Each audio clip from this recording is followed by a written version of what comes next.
on the job. Now he's blaming Detroit police, saying their runs are pawning off on them. And that has top police commanders pushing back against the allegations. 7 Action News reporter Jim Kurtzner joins us now with new information on this story. Jim? Yeah, this really got started when that medic posted his complaint on social. Then his union president chimed in, repeated his complaint about staffing levels on the city streets. And now those police commanders are indeed pushing back with some anger.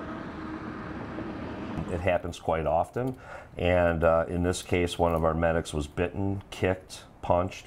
This is the face of a medic, bruised. Medic Daniel Joseph was also bitten on the wrist with a gaping wound. He posted on social media saying he's off duty until healed, and he ended it with, "This is what happens when police runs continue to be pawned off on EMS." It's unfortunate that an allegation like that is being put out on social media. It all started with a 17-year-old girl. She became assaulted with her own family in this house on Washburn and threatened to jump off the roof on the back of the house.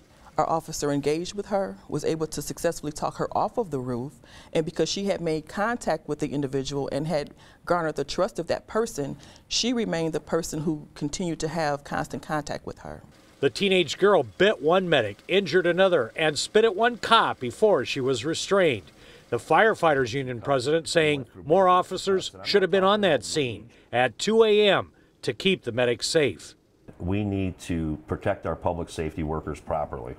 But the commander and captain of the 12th precinct say they have the facts on their side and body cam video of that first officer on the scene.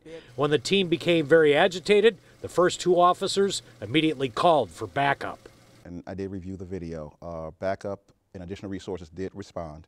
From what I could determine, it was within a minute or so. The scene was controlled from beginning to end, and we actually take offense to the last statement that was made about we pawned off a run on the EMS. That's not fair to us, and that's why we're sitting here in front of you. We would never leave medics out there on their own. For them to try to pit us against each other for whatever purpose they're trying to serve is inappropriate. Now, a spokesman for the mayor's office says they're not going to respond to these repeated complaints about staffing. They're fine. That 17-year-old girl was arrested and charged with assault and resisting officers. Reporting live tonight, Jim Kurtzner, 7 Action News. All right, Jim, thank you. Well, tonight